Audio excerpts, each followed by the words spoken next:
We called this session very imaginatively from the 2012 elections to the 2013 session. I think of it as, gossiping with the journalist friends, which is hopefully what we'll get into soon. For those of you that have not been here for the rest of the day, this is the third session that we've done in this setting, plus our, sort of charter session this morning that Evan started at the Austin Club. This has been a series of panels co-sponsored by the Texas Tribune and the Texas Politics Project at UT. I'm the director of the Texas Politics Project at UT Austin, and I'm very happy to be here with Tim Eaton on my left from the Austin American-Statesman, Mr. Gromer Jeffers Jr. from the Dallas Morning News, and my friend, colleague, and partner in crime, Ross Ramsey from the Texas Tribune. And I want to jump right into it. I want to ask you guys just sort of, starting really with you, Tim, what's the big storyline from the perspective of your hometown paper now? That gives you a lot of wide latitude, but talk a little about Central Texas and what the big story coming out of the election is. Yeah, well, lots of big stories. But really one of the more interesting ones, or potentially one of the bigger ones coming down the road is, may center around what's going on in Round Rock ISD. They've offered domestic partner benefits to employees and their partners. And I think it's the first ISD across the state to do that, which has got a lot of people's feathers ruffled up. I think Dan Patrick in particular. So, this could end up being one of those issues that we see in the session that becomes, well, won't come out of nowhere, but could be something where we see a lot of social conservatives try to make that illegal. And do you draw any bigger conclusions also out of other things that happened in the Austin elections, the Prop 1? Yeah, that's got to be the big one, really. And, I was talking to a lot of people ahead of time, and a lot of people were concerned, or rather thinking that it was not going to pass. They figured, look, we got everybody lined up in the establishment behind this thing, and we don't have the voters. And it was a lot closer, I think, than people thought. But we'll have to see. At this point, I'm starting to hear a lot of people look at the math and do the numbers and realize, all right, well, this is what it's going to mean for me in terms of taxes every year, and they get a little nervous for sure.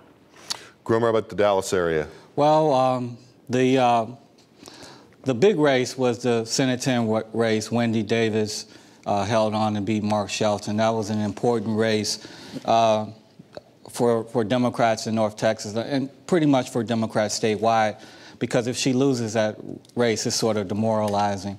But it was fascinating to watch. It was a united front on the Democratic side, and she managed to win. The other big story was the new congressional district 33. That's a Democratic district as well. Mark Vesey, who was here a minute ago. I think he's out cleaning out his office. That's right. That's what he said, yeah. So he'll represent Congress in that new district.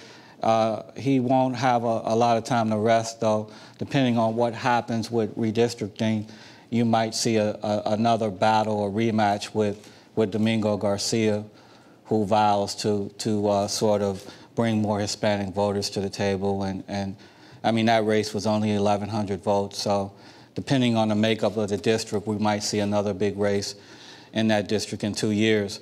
The State House race is pretty routine. Redistricting sort of resulted in no real interesting contest. Sheets held on in House District 107. And Jason Villalba in Will Hartnett's district, he's retiring, he managed to beat Carol Kent pretty easily.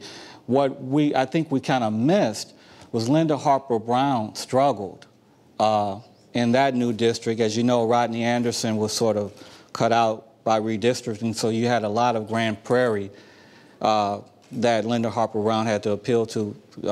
She didn't really know those voters. And these were the same voters that put Kirk England in 2008. So that was a close race. It wasn't expected to be, but when you look back, it makes sense that it was. So we'll see going forward what happens in my area. We had some retirements, sending a couple of new people to the House and Ken Paxton to the Senate to replace Florence Shapiro. So should be interesting. I want to follow up with you just a little bit before we move on to Ross. That Wendy Davis, Dr. Shelton race had a lot, obviously, kind of the marquee race in the state. got a lot of attention in Austin.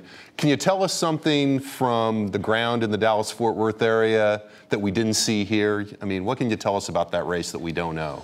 Well, I think you saw a real split, and we talked about this off mic, Jim, with the Republican effort and the consultants sort of, bickering and not being on the same page. And I think that hurt the effort, because what you really needed was what the Democrats had, was really a united front. And you didn't see that sort of unity with Mark Shelton's team, I think. It's just my opinion, but I don't think that unity was there. And that's why Davis was able to win.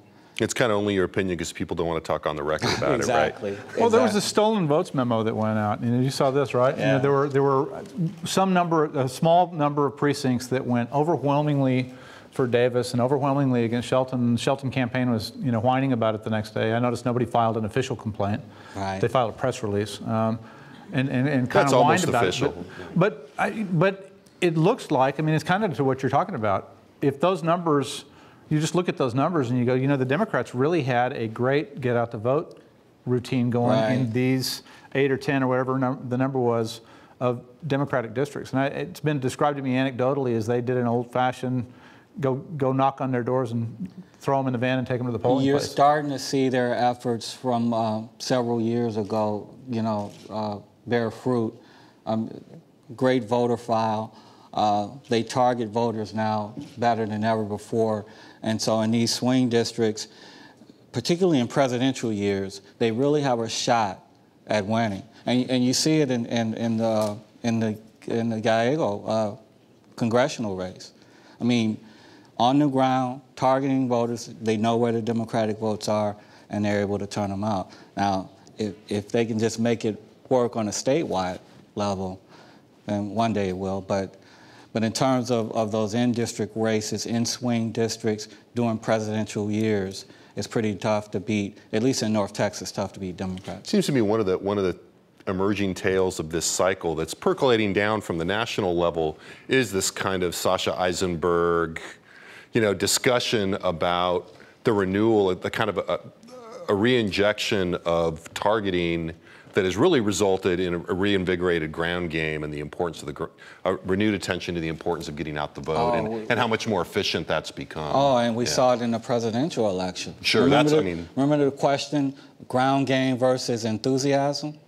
Well, the reality is an unenthusiastic vote counts just as much as an enthusiastic vote. It doesn't matter if you run to the polls or if someone drags you to the polls. If it's a vote. Right. Or shames you to the polls. Exactly. Yeah. And so if you have a ground game, chances are in a close election you'll win. It'll add 2, 3, 4 points, maybe more to your total. Yeah, I think you bring out something good. That it's not just, everybody that's worked in campaigns, those ground game matters. It's that there's new tools and new approaches to the ground game. Exactly. So Ross, what's your takeaway in terms of your beat is the whole state? Yeah, so there were more suicides than murders. There were we get 49 freshmen coming into the Texas legislature, 43 in the House, 6 in the Senate. Of the 246 elected officials, the legislature, congressional delegation, and the statewides, only 16 got beat all year. So it's kind of a testament to how good redistricting is and how powerful incumbency is. But a lot of people dropped out, either because they saw their fortune in the maps or they saw something coming or they ran for some higher office. So we'll have 43 freshmen in the Texas House. We have 24 of the 35 who were elected in 2010 coming back. So the size of the freshman and sophomore classes, the people who are still walking around looking for the bathrooms and the Coke machines here, is going to be 67. So that's a really, that's a really big number. How many freshmen last time? There were 35 and 11 of them aren't coming back. So the partisan numbers are roughly the same. It was 102 Republicans and 48 Democrats in the current House. They didn't think they could hold that. And privately, when they were drawing the maps, they said, we had a great year in 2010. It's going to slide. And it turns out the slide's about 7 seats. Of course, the Democrats on the other side, if you're on the other side of that, you say, we gained 7 seats. They lost 7 seats. We've got momentum, shoot at everything that moves and claim everything that falls, right? Right. So, but, I think the big story is going to be all the new names. And the partisan mix is about the same. And then one of the sub-stories, and we can kind of see this personified in the speaker and in the lieutenant governor, is this national and state story that there are two Republican parties. And this sort of, we've got this, I don't like calling it the Tea Party because it's not ideologically similar, but this sort of populist Republicans and the sort of the old traditional Republicans. And we still don't know who's going to win that thing. Romney was the traditional Republican candidate. Ted Cruz is an example of the other kind. I think the lesson that David Dewhurst came out of the primary with was, I need to run to the right. Doesn't look like Joe Strauss is going to run to the right. And I think we'll watch those two and kind of see this in microcosm as the session goes forward. We're also going to welcome Patty Hart to the party. I am so sorry I'm late. I got my times wrong. Actually, you came here at precisely the right moment. So we're asking, what's the big narrative from the election in your kind of locality? Sort of, Tim talked a little bit about Austin. Dallas talked a little bit about about the Dallas-Fort Worth area. Ross talked about whatever the hell he wanted, and we're now going to go to you. Back in Harris County, we're celebrating the election of a deceased person, Mario Gallegos, which is always great in Texas politics when that happens. Before the election, there had been a lot of speculation that if Wendy Davis failed to retain her seat, that some hijinks might happen in how the governor would call the special election to replace Senator Gallegos. Since she held on to her seat, there's less of a motivation for he could wait a very long time with each step of the process so that there wasn't another Democrat in the Senate, was sort of what the conventional wisdom was. But I'm not sure that will happen. It won't make that big of a difference. Right. And it certainly wouldn't win him any points in Houston to have one less senator from Harris County in the Senate. So that's the big talk. And I don't know if y'all just talked on the bigger themes, but one of the things that I caught my eye today was a story that in the New Republic that Rick Perry got the last laugh because Romney really did fall down in appealing to Hispanic voters by his aggressive sort of comments about immigration and the DREAM Act. And the suggestion was that, maybe Rick Perry had it right. I think that's not exactly right. I think that's given our governor too much credit. I think he would have liked to have not have signed that bill, given, I think that was the Rick Perry of 2001 who was in favor of the DREAM Act. Certainly nothing last session made us think that he was anything about courting Hispanic voters. I think that's sort of a facile way of looking at Perry and his approach to immigration. I do think that this election is when, the giant Hispanic, we'll look back on this as the moment that we've all been waiting for. When will Hispanics make a big difference in an election?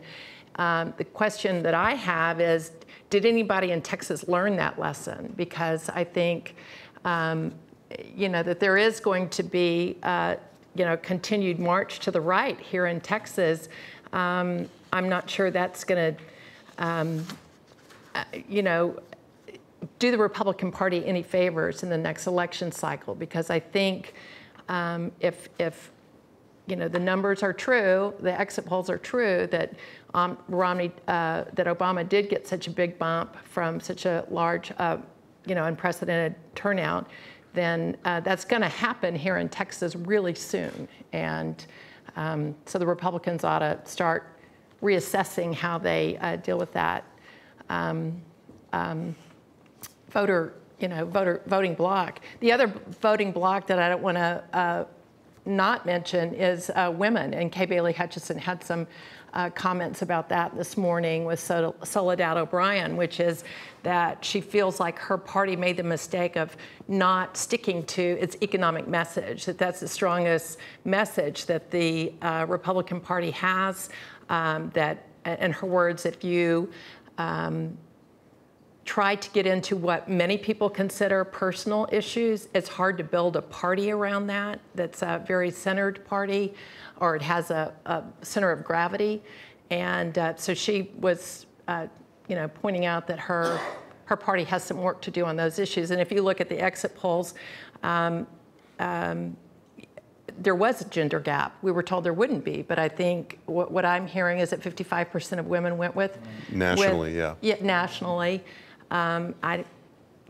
We all know what the narrative of the campaign was, and that just amazing forehead-slapping kind of goofball comments about rape and abortion. I think her message is exactly right. As she's leaving the stage, she's giving some sage advice to her party. And women made up 54% of the overall vote. So more women voted than men. It's like in 08, 10 million more women voted than men. Right. I don't know what the number was this time around. Well, you helped set something up for us, Patty. I mean, you're committing panel malpractice now if you don't do a post-election panel without talking about the Hispanic vote.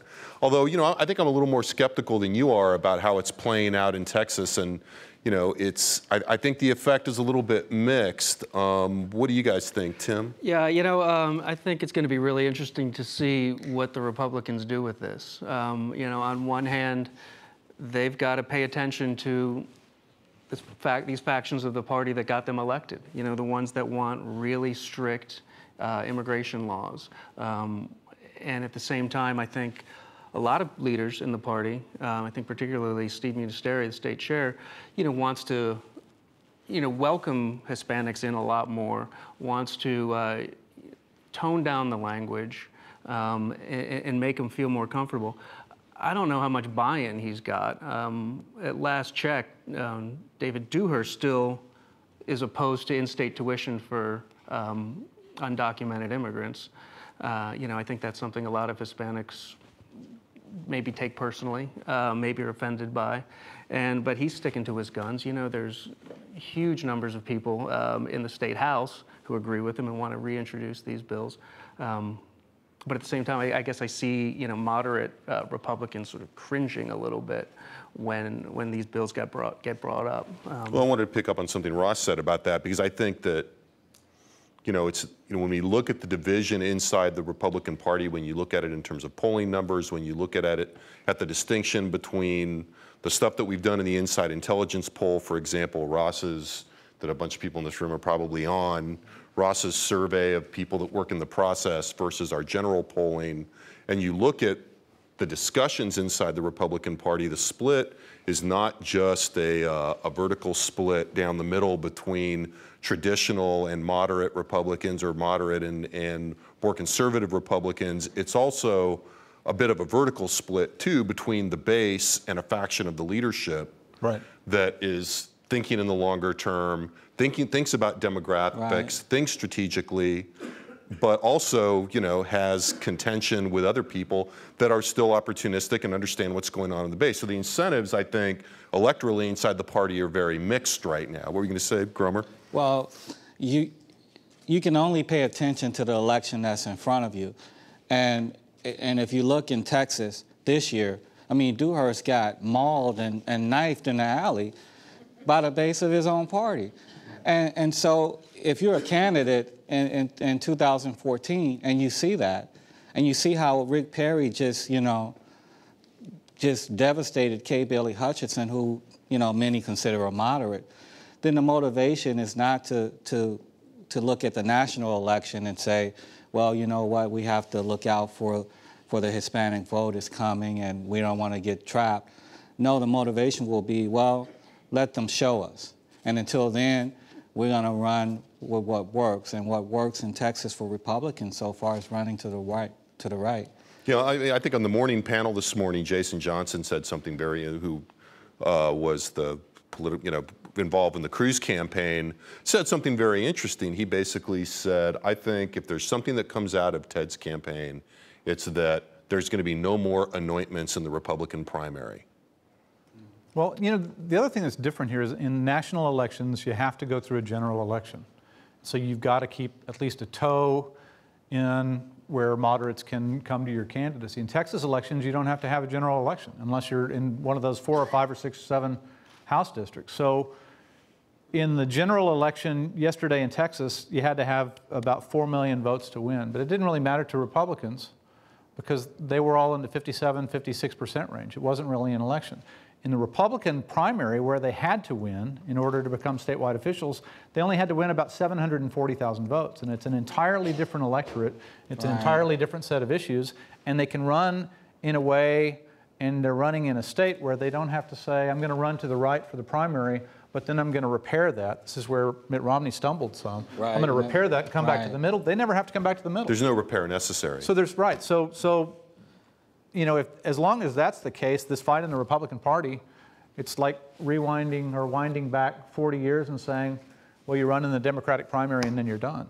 I think that's a short-term view. I think that's going to be. I think that's going to be true for, you know, we keep wondering, you know. I'm not going to put any money today on what election cycle I think this will happen, but I think that the story of the national election means that this is coming here where Republicans can no longer just worry about their primary.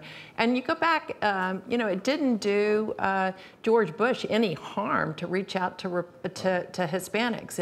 It really helped, and somebody who is concerned about the long-term future of the Republican Party in Texas is going to need, you know, to make this take this message that at your peril do you just assume that you only have to get those 740,000 votes. But the marker there is that, you know, that's exactly what Ted Cruz did. And if George Bush had somebody running to his right, like David Dewhurst did, I think he would have had problems. He certainly had problems in this primary. I don't know if he would have had problems in the '94 primary. But in this primary, nobody's going to lose by going to the right. And Tim, Tim, you've done some reporting suggesting that there are people in the Republican Party doing exactly what Patty is saying. It's just, it's a little bit of an uphill slog, That's right. And you know, a lot of, it was described to me as, you know, they were doing it for personal gain. They weren't thinking about the long-term effects on the party. And I think peril was the word that kept coming up over and over again in my reporting. You're doing this at the peril of your party in the long term. But, you know, it's hard, I guess, if you're that one candidate who knows what you have to say today to get elected tomorrow. And were those all general election candidates, though? Were they Republicans that only had to win in March? They were Republicans that only had to win in March. Okay. Yeah. So, but I think it's, I'm sorry, but I think it's the party officials look at that, you know, the Steve Ministeris of the world, and they say, look, can we just tone everything down here? I mean, we don't have to talk like this. We can all, you know, play on an even field here, and, you know, let's talk about other issues. We don't have to keep coming back to this one as a main issue. Yeah, the question is whether we'll have a warning sign with Texas statewide races, or will the dam break just all at once? I know in Dallas County, in 2004, Lupe Valdez was elected sheriff, a Democrat. She was elected sheriff. And people were like, whoa, wait a minute, how did this happen? And the Republicans still didn't think that, they thought that it was kind of a fluke, though. Right. And in 2006, you know, 2 years later, the Republicans lost every statewide race on the ballot, every countywide race on the ballot. So the question is, will we get a warning sign? Will some statewide candidate finally break through on the Democratic side on the strength of the Hispanic vote? And then the next cycle, you get more and more. Or will it be like Jeb Bush, I guess, said in 2016, we'll see the change come? Let me ask you guys this question a different way, because it seems to me that we get, this conversation takes place, and what we forget to talk about is the other big racial dynamic, and that's the white vote. Right. Right, and so it seems to me the other piece of this is, do we foresee any possibility of change in the Anglo vote and the overwhelming support right now of white Texans in, you know, the major demographic categories, particularly older voters, for the Republican Party? Because it seems to me that could be the other hidden tripwire, is that a candidate that will come along and mobilize not necessarily just Latino voters, but somehow fills a space that's left open potentially for Anglo voters. But I don't see a lot of, I see a couple of areas where that could possibly happen in terms of issues, but not in terms of the overall composition of the electorate. So in other words, where are the white folks? Well, I think if you look at the charts, and these are some of the ones that Republican leadership carry around to try to communicate their point, it looks like a mountain or with a valley in the middle, and over here is, if it's a snapshot, it's older white voters, and 65, 55. I mean, they're dying. They're going to die. They're going to die. And who's going to come in and replace them? Or the Hispanics on the other side of the valley are young and becoming a voting age, and they'll just slide right into that position. So it's pretty interesting thing to look at. Also, maybe young white voters replacing replacing the older. But there's but fewer not in the white same numbers. Right. Yeah. But I think you're going to have the winner sort of want it. You're going to have people in these various demographics who are tired of voting for losers. So until Republicans start losing elections here, I think you won't see a change. I think you'll still see white voters sticking with the tried and true. They went backwards this time, the Democrats did. The top vote getter, I think, was Petty in the Supreme Court race against Nathan Heck. She got 42%. The number for ages has been, if you were in a Democratic blue jersey and they held a mirror under your nose and it fogged up, you could get 43 or 44%. And, that number slid. So I don't, if it's this the darkest before the, the storm breaks, or are they sliding? I just, doesn't look good right now. Well, even nationally, Obama slid to 39%. So. Let's pivot just a little bit. So what is this then? I mean, we've talked already about the fact that there's going to be an enormous number of new members walking these halls come January, and it gets even larger if you include the people that are just, to build on what Ross said, at least know where the bathrooms are, but only barely, because it's only their second term.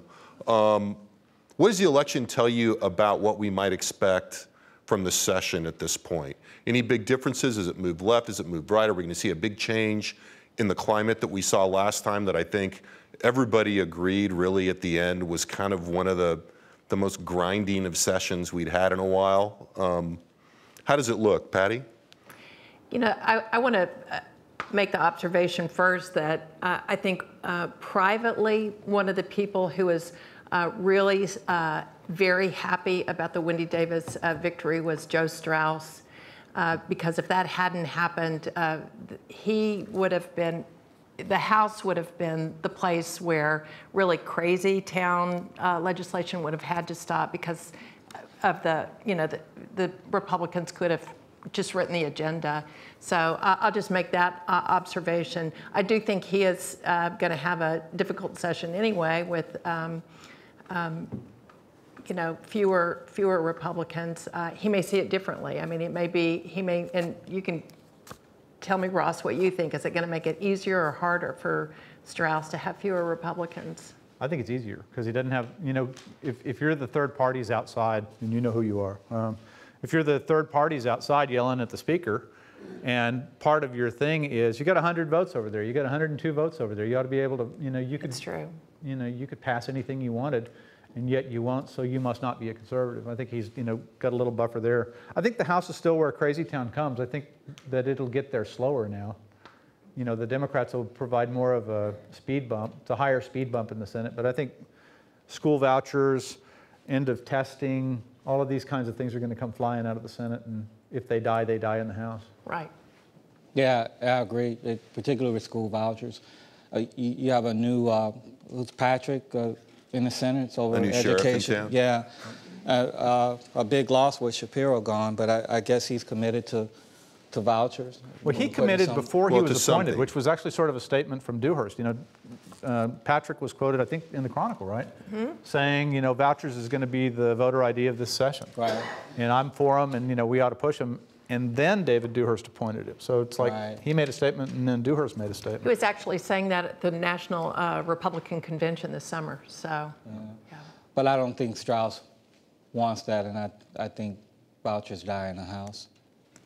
I think vouchers would be it's going to be a fascinating issue. It's not one that is a Democrat or Republican issue. I mean, you've got rural Republicans, hate the idea.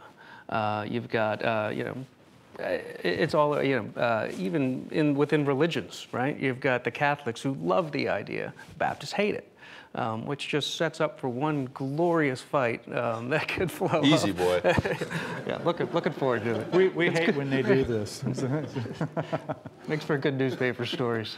Well, it seems to me, and do you guys? It seems to me that the vouchers have become more than simply the new voter ID. It's become an interesting kind of heat check of what the mood of the chamber is, because it seems to me that maybe Senator Patrick has been very coy, which is not really a term you usually use with him, but has been coy about saying exactly what's going to be in his proposal. Now, it may turn out to be that the surprise is that there's no surprise, but I suspect that's not going to be the case. I suspect you're going to see something that's crafted to speak to the situation that Tim is implying here, that vouchers have always vouchers as standalone proposals have always engendered a certain amount of automatic opposition by this coalition of cities and of people in the cities, people in the rural areas, and that there's going to be some kind of attempt to overcome that. Does that make sense to you? It's one of the few issues where Lon Burnham and Kathy Adams are on the same side. It has these weird cuts, like Tim was saying. Kathy Adams at the Texas Eagle Forum says, if you give government money to private schools, regulation will follow, so we're against this.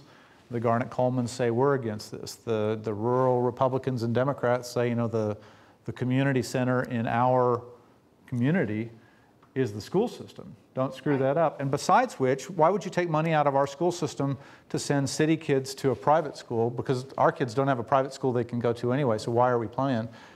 Patrick's problem, his practical problem putting something like this together is going to be finding some version of vouchers that can get enough votes to get out of there. And I think that even it's if you... almost impossible.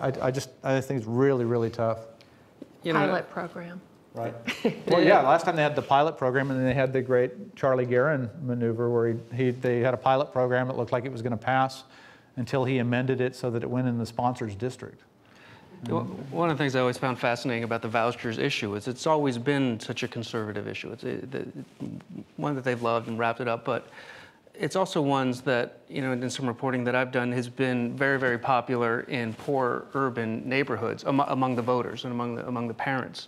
And it just seemed really interesting to see, two so different, groups with the, Republican lawmakers and the inner city parents agreeing on something. And it makes sense if you're that parent too, if you think about it. If you have your child going to a terrible school, wouldn't you want to think about moving that child to a private school and not think of the grander issue of public school system? Yeah, Patty? One of the things that might complicate it is that there will be a drive to expand charters in Texas, which, as you well know, inner city neighborhoods like charters. They like to have that choice. And, the politics of the two issues are just bound to get all balled up together. And so I think people are going to have to make a choice. Do they go with expanding charters or vouchers? And I don't know. I don't see both happening. Although that is kind of the Rubik's Cube. If you could get it exactly right, some combination of those, I think, would be how you would make it fly in some way. And also, I think something else going on here is some other underlying demographic change that is not getting as much attention, as a Latino change, and that's demographic change in terms of urbanization, which continues. And at some point, the politics of this issue do change because the depopulation of the rural area changes the vote balance, at least in the House. Mm-hmm. Right.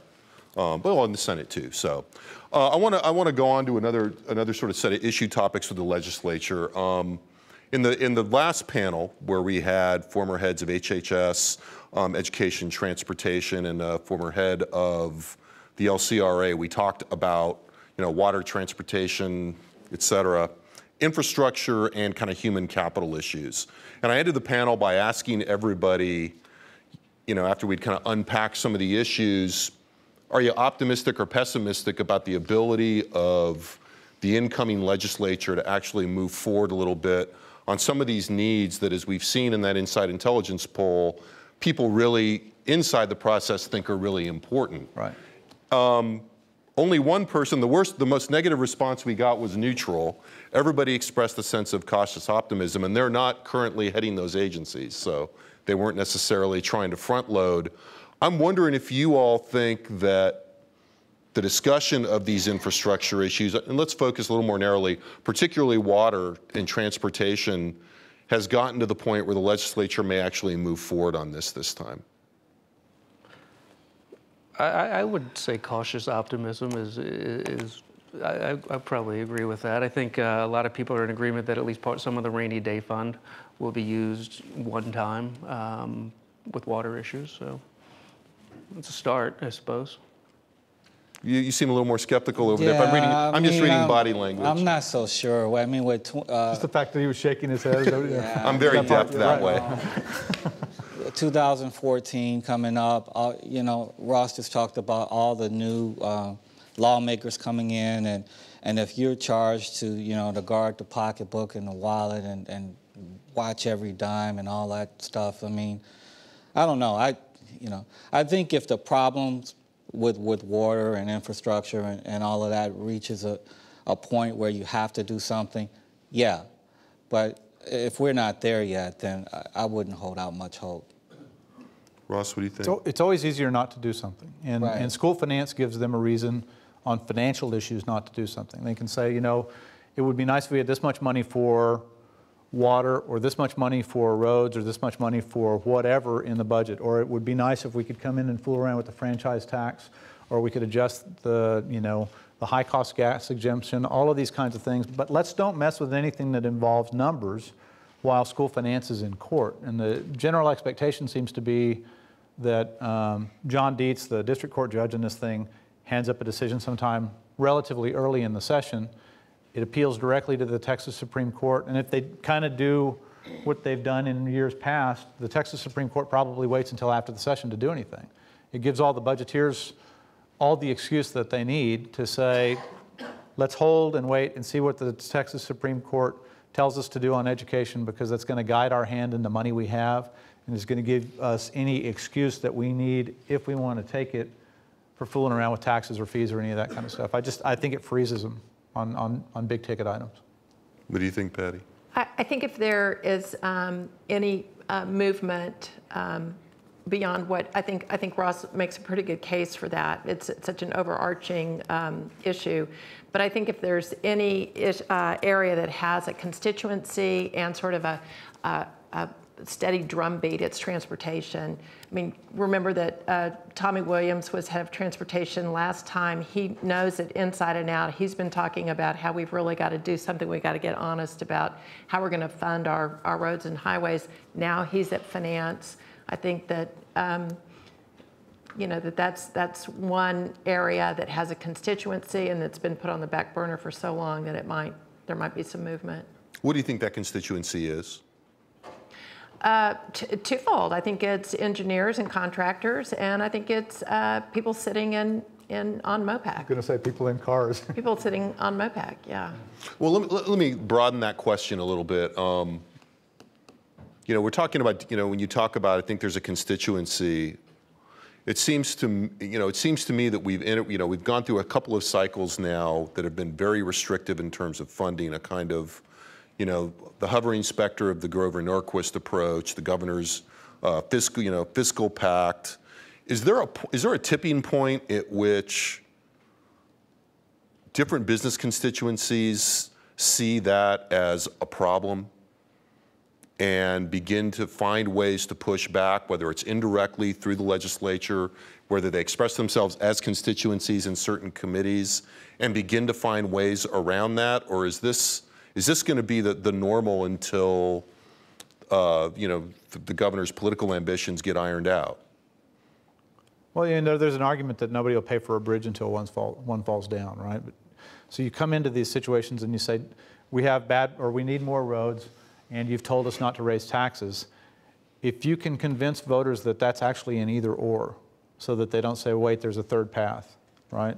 If you can say, we either need to have a tap fee on water, or this drought map that's so bad all over the state is going to stay the same as it is. And by the way, you're going to have to give up that St. Augustine. until you get to voters looking at sort of binary questions that are credible to them, and they look at them and they say, it's like going to the store. You either have the money for this or you don't. Put the item back on the shelf or buy it. And when they get to the point where they say, I really need more roads, or I really need this water thing taken care of, or we need to improve schools, or whatever the conversation is, I don't think it breaks until you can't get a price-sensitive electorate to change its mind unless you really dangle something in front of them and they're really convinced that unless you raise the price, they won't get it. Is the electorate the main, so you think the electorate is still the main variable there? I think that all these Republicans and these 67 people that were elected this time and 2 years ago are listening to those 740,000 people in the Republican primary, and those people are saying, we're price sensitive, no mas. I have something to add to that. I think there is another variable, and that is that, and I've written about this, we've all talked about this, there is a vacuum in the leadership of Texas business. And the reason there's only one narrative being sold to those 740,000 people. If someone steps up and creates a new narrative, that this is very pressing, this is what we have to do, and I'm not doing it because I'm a tax and spend liberal. I'm doing it because it's important to my business and job creation. But right now there's a vacuum. There's just nobody who's really exercising that sort of power in the state. Gromer, transportation's obviously been a really big issue and been up the focus in a lot of these questions in your region. What do you think? Every session, if you look at the wish list, the legislative agenda from the business community, the counties in North Texas, everybody has transportation and water issues on there. They just can't get it passed. And the problem is what Ross outlined. Until you can get the electorate to understand the urgency of the problem and then respond with their votes, then you're going to always face opposition with lawmakers who, what's the number again, 740? 740. Who are beholden to them because that 740,000 don't see the urgency yet. They haven't sat on 35 in the mix master long enough to get pissed off and say, hey, I want change. Tim, what do you think? I mean, they still water their lawns like twice a week, so hey. I wish Tom Mason was still here. He'd be happy to hear you make that point. Yeah. I mean, I agree with everything everyone has said. The only thing really to add is maybe not so much here in Austin, but across much of the rest of the state, people keep electing these folks that are coming in very fiscally conservative, and they're coming in with promises not to spend and not even to find new ways to bring in revenue to spend more. Let's just keep cutting and cutting. And I think that those people are still here, so it's hard to get them to. I'm curious what you make of Patty's suggestion that there's been a vacuum of an alternative plan coming out of the business community. I mean, I think one might argue that the business community up to this point has been, by and large, supportive of a fiscally restrictive view. Does that make sense? They all praised the budget when it came out, 18 months ago. And, they were all, this is what we should be doing. That's a price-sensitive constituency. I mean, that's the message from all of those groups outside. A couple of them were saying, you shouldn't be cutting education like this. You shouldn't be, we wish you weren't doing that. But, the sort of the message from the groups you're talking about was, that's what we want. And yet, at the beginning of every session, they also say they want to do something about transportation and water. So, right. So what changes their mind in between based on your reporting? They got to get to a point where they actually aren't getting something that they want. They can't come in, you can't come in and say, we want you to, change all of these taxes and fiddle with all of these exemptions so that our tax bills go down at the same time. And by the way, we want this product and this product that we're not getting now. You got to choose. And until they are convinced that it's a binary, that it's not something that can be solved by something else you throw in, like fraud, waste, and abuse. What if it was more efficient? What if you got rid of that program over there? Until it becomes a binary in their minds and they say, if you have a nickel, you can have this, then they get to decide. Right now they're saying, I don't have a nickel, but I do want this, and I think there's another way to do it. The legislators are kind of confused, but they're not going to raise the price. Let me ask you guys about how the situation in some of the state-federal relation issues is going to be altered or not altered by the re-election of the president. I had said this in the last panel, sort of famously or infamously, I guess, depending on your perspective. I think the morning of the election, Greg Abbott tweeted that, you know, when Mitt Romney won, the state would save a lot of money because we could drop all these lawsuits. Well, that's obviously not going to happen. Given that, though, do we think that there will be any sense that with the Obama administration there for 4 years, the dynamics of that bargaining relationship will change at all? Well, one thing that I looked at, it's been a little while, is the Affordable Care Act. And, you know, trying to do some reporting on this ahead of the election and kept hearing from folks, well, let's just see what happens afterwards. I mean, you know, there was hope from the Republicans that we'll elect Romney and take the U.S. Senate, and then we'll just get rid of this thing. We won't have to do anything. So I'm curious to see what's going to happen in the Texas legislature with health care and any kind of pushback that they'll try for. Yeah, the affordable health care law is here to stay now. So it will be interesting to see, for instance, what Rick Perry's view is going forward. Will he still be the crusader against all things Washington and all things Obama in the backdrop of another potential presidential campaign, possibly?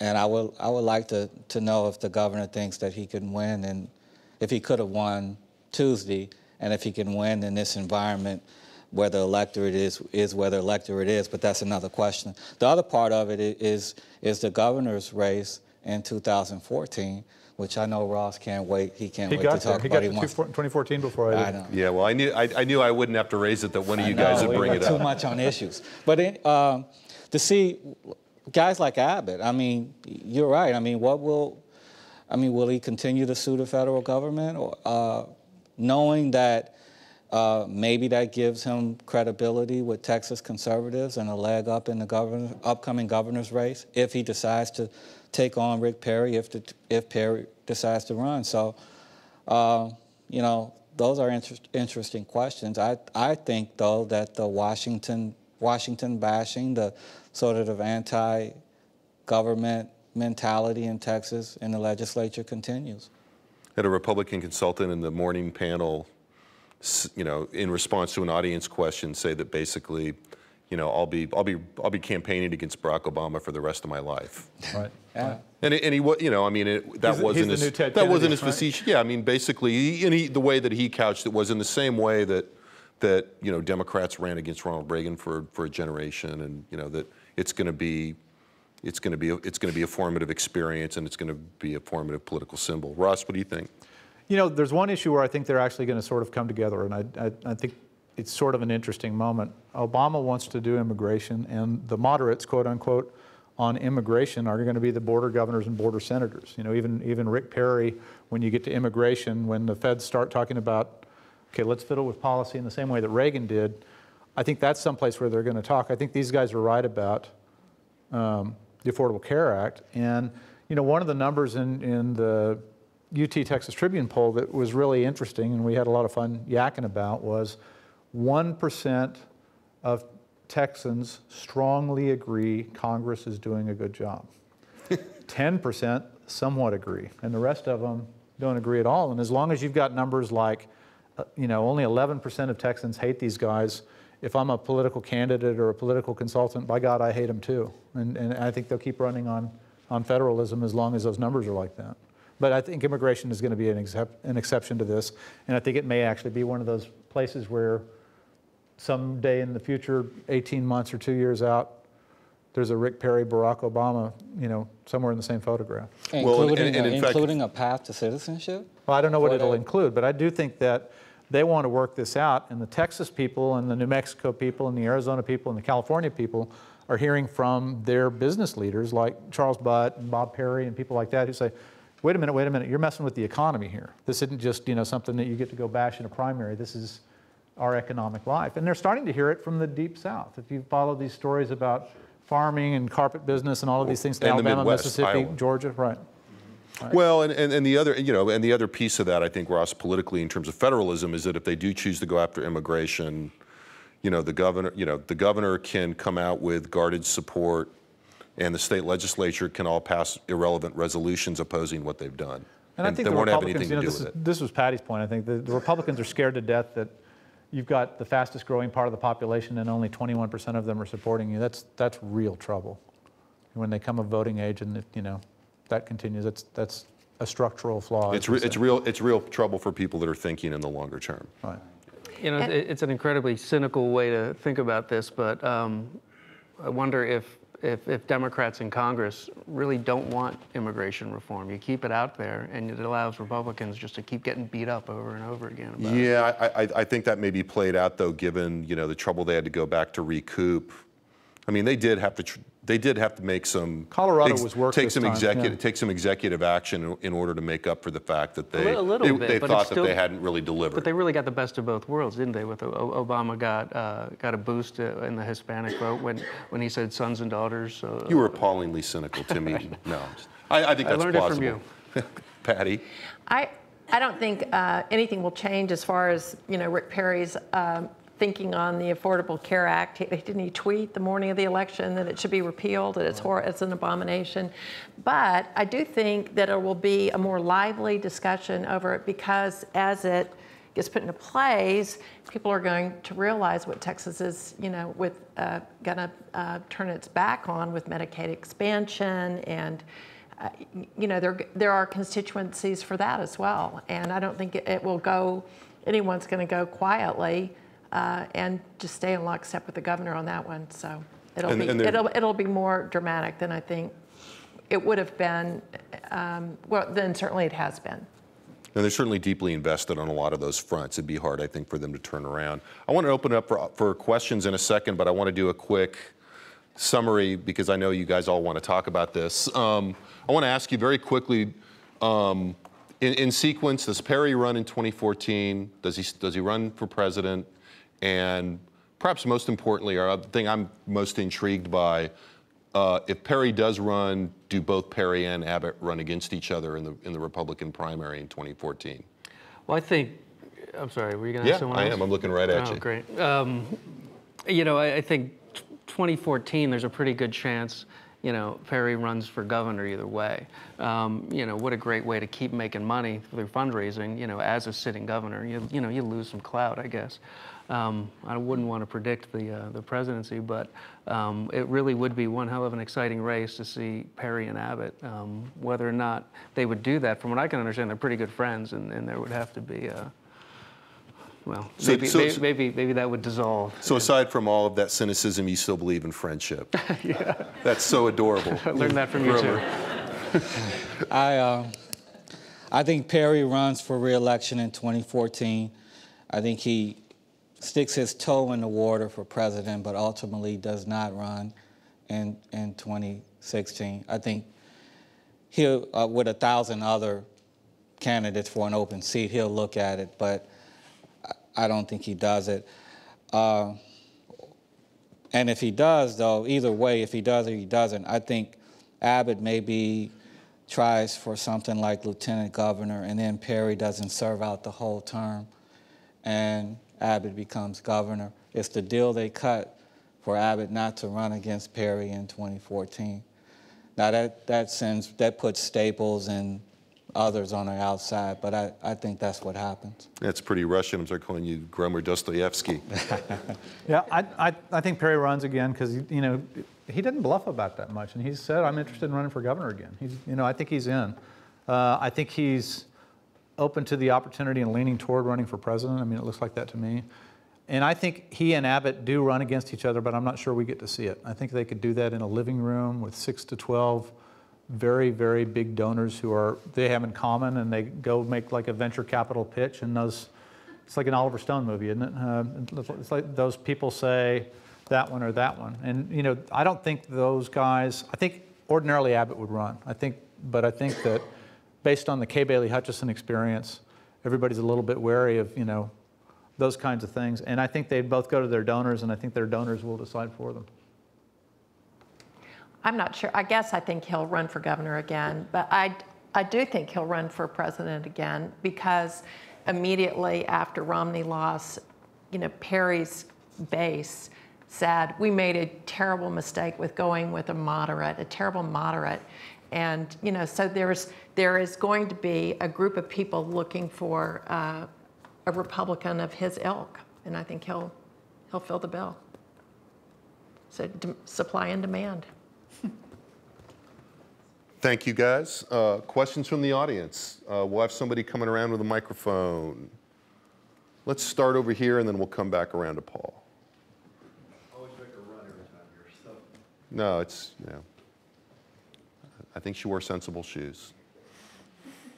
You know, Ross, you brought up a very good point about the legislature, how we have, like, the number you said was 70 some odd. That's actually 67 freshmen and sophomores. Yeah, freshmen and sophomores. With that kind of churn sitting in the Texas legislature, I mean, do we really see an opportunity for long-term kind of things, or does that really just put the power in the people like the Patricks, the Watsons, people like that, who've been around there and have staying power and things like that? Well, you have a better chance of passing a bill if you know how.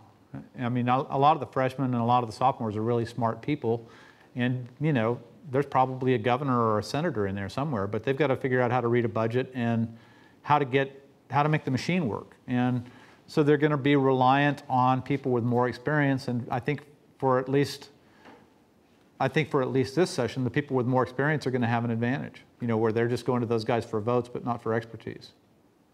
So the other thing I would say is that, you know, those guys, a lot of them were elected, you know, kind of as populists, and they have a pretty strong idea about how they're going to vote on issues, even if they haven't completely studied those issues, right?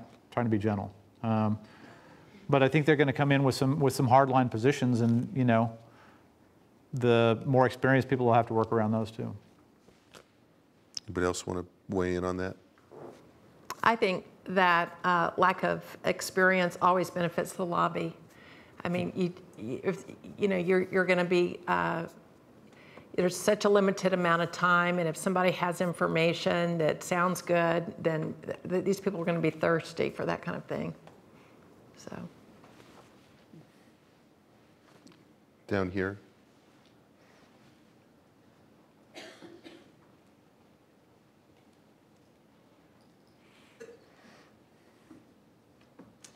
Hey, also, after the election, I've got a little theory that I'm kicking around, which is that if in this four-year term, Obama and the Democrats managed to get some sort of comprehensive immigration reform that doesn't demonize Latinos, Hispanics too much, at least, then they've got them locked in for the next 2 decades or so, which will mean that Texas will swing. It's just a theory. What do y'all think? I think Obama at 71% of the Hispanic vote is a good start, and chances are nationally that that vote is locked away for several election cycles, if not longer. I mean, we're looking at probably a California situation if the Republicans can't do any better nationally. So I'll agree with you there. And in Texas, the same way. But the question is, when does the sleeping giant emerge? And when it does, there is a national problem for Republicans, because there's no path to the White House without Texas. And to Patty's point, you have to be looking at those things long term. I don't know if they are, but yeah, you have to look at them long term. But the question for Texas is it 2016, is it 2020, or 50 years from now when we start to see candidates being elected statewide on the strength of the Hispanic vote?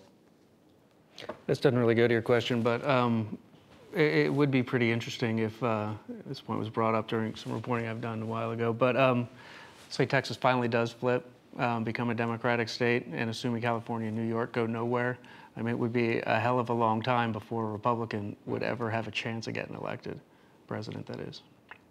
You know, the big variable there is the assumption that Hispanics who don't vote now, either because they don't vote or because they're too young and they're just coming of age, are going to vote the same way as the Hispanics who do vote. I mean, the question, you know, Hispanics who do vote now, generally, this top of the ballot accepted, you know, are about 2/3 Democrat and about 1/3 Republican. Is the next wave, if a bunch of new Hispanics start voting, are they going to vote in those same percentages and in the same way? And I think that's going to be more issue-driven. I don't know that, they're culturally democratic. I think if you have But issues... aren't they, though? Although, I mean, except for Cubans and... Well, and, but you don't know because they don't vote. I mean, if, but for the last 30, 40, 50 but years... if the people that are now 20 and 22 and 23 and Latino begin to come of age and vote in the next 6 or 7 years, sort of the regular cycle, people start really voting when they're 27 to 33, somewhere in there. Do they vote the same way that their parents have voted and that people vote now? And I think Republicans, looking at this and trying to think of a long-term plan, are betting that that's a persuadable population. And to the extent that it is, I think it's, I think it'll probably guide their votes on things like immigration. One thing I'll just add is I did hear a pollster on the radio the other day talking about young voters, and that if you vote the same way for 2 election cycles in a row, that there's an imprint, and it's much less likely that you will switch later in life. I found that interesting, and I think that's very relevant to this whole conversation about the Hispanic vote.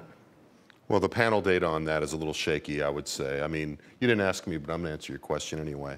I would say this, that, the underlying assumption there is that you wind up locking Hispanics down, quote unquote, with immigration reform. That it's also possible that you wind up moving immigration off the table for a while and free up other issues to take that space. And that's where this question of political leadership and entrepreneurship and who wins these fights inside the Republican Party in terms of their time perspective really becomes important. See, I don't think it's just immigration reform. I think immigration reform resulted in some Republicans with rhetoric that basically, infuriated and insulted Hispanics. So that made things worse. But I think there are other issues of concern that Republicans would have to get better with or be able to sell better to Hispanics. Right. And again, I think historically, immigration hasn't always been an issue on the table, but historically, most Hispanics have voted for Democrats. Right. With the exception of Cubans, in Florida. Right. And I think that has been the pattern. But the other thing, and then Ross kind of implied this, I think, that will those attitudes remain stable over time? And this really gets into very tricky questions that are very controversial in the academic community and among Latino and Hispanic activist groups, because it really gets to the issue of, over time, will Hispanics remain attitudinally distinct, which is what you're arguing, or over time will they become, to use the word that became a very bad word in the 70s, or will they assimilate more? How much of a change? Okay. Apparently Siri has our answer for us. But that was spooky. I'll ask you this, Jim. If you're the Republican Party, how much do you think they have to change in order to persuade Hispanic voters to come to the GOP? Well, what I would say this is they would have to change a lot to replace the Democratic Party in the cognitive space of Latinos as an overall population. But I think you and I have had this conversation. So are we looking at the same Republican Party Well, then? what I would say is that, to flip that is that what is the threshold, and this goes back to something I asked earlier about white voters. Right. Is it, does the Republican Party to remain viable have to replace and occupy the cognitive space among Hispanics that Democrats hold right now, or do they only have to peel off a piece? And I would argue that if they hang on to the white voters, they probably only have to peel off a piece. Now, we all know, everybody's seen the Murdoch slides, right? So, we know what it looks like. But the Murdoch slides don't account for, voter turnout and shifts in attitudes that come with class mobility, et cetera. And I would argue that, if the Republicans don't have to flip it to their own 70-30 dominance, that if you get to somewhere in the range of a consistent 55-45, that you remain competitive. And Democrats, The same demographics actually work both ways. right? And Democrats, as you pointed out earlier on another day to me, have to do a better job in getting more white voters, right, long term. And in Texas, retaining the infrastructure to be able to exploit their dominance among Hispanic voters, which, as we've seen, they've had trouble with. I thought one of the good points that Ted Cruz made on Election Day for the argument that Republicans do have a message for Hispanic voters is he threw out, and I can't remember the number, millions of Hispanic Texans who own a small business, right, and there's an issue that can resonate, and because that's you know where people live. And I think that's, if immigration's off the table, those sorts of issues could be a way to get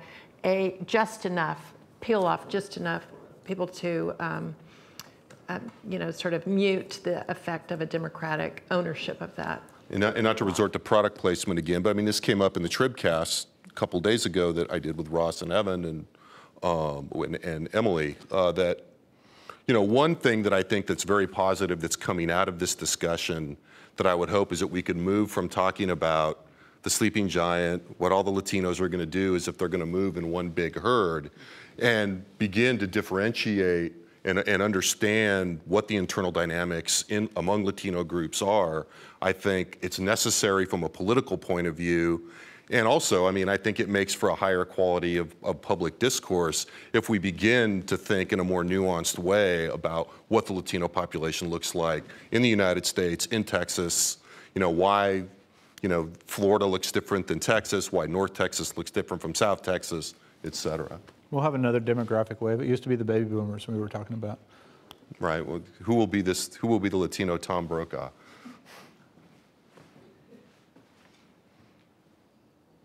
Okay, so this is sort of a self-reflective question for you guys as journalists. Do you feel like there are any parts of the legislative process that are chronically either under or over-reported on?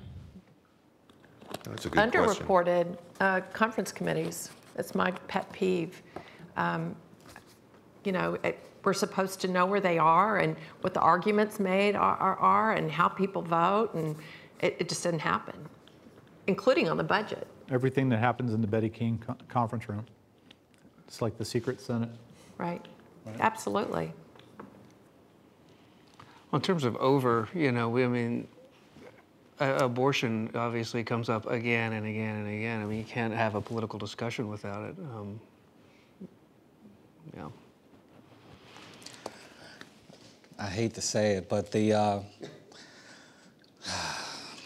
Just do it. You're among friends. maybe the horse race is over-reported. The blow by blow. No, it's not over-reported. What's under-reported is. I just can't say that. I agree with Patty. The conference committees, the back rooms, if we can get in them, the sort of, and then some issues, some boring, mundane,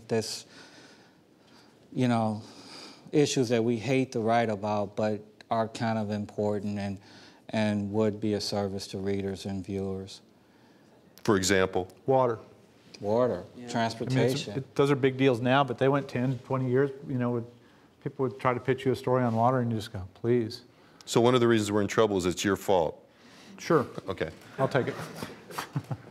All right, well, I think it's about quarter till. If we have one last question? All right, last one. Will the Senate's two-thirds rule survive the Senate passing its rules at the start of the session?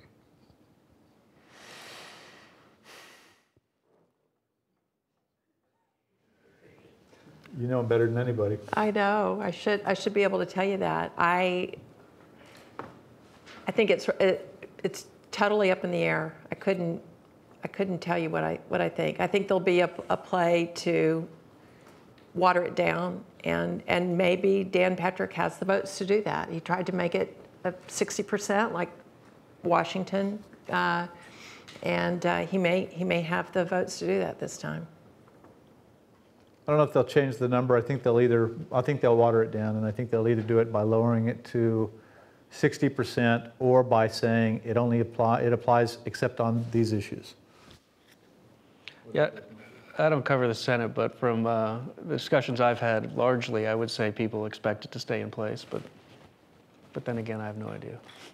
Yeah, I think it'll stay in place. Minimal change, maybe. Maybe an expansion of the issues or the topics where they would remove it, you know, making that clearer. But I don't know, it's kind of a cherished deal in the Senate, right? By some. Not by the people who sit in, that are now sitting in the chamber. Yeah, it used to be, but I'm not so sure. It's where senators, a lot of their individual, this is sort of the Ken Armbruster theory of the universe, but it's where a lot of their individual power comes from. And the ones who've really studied the process look at it and say, you know, this is why one senator remains important in the process, and where sort of, that's where your juice is. But it's hard to argue against this, you know, the feeling that, you know, they've got a majority and they can't get anything done. That's got to be frustrating. Right. I want to thank Tim Eaton, Gromer Jeffers, Ross Ramsey, Patty Hart. Thank you very much, guys.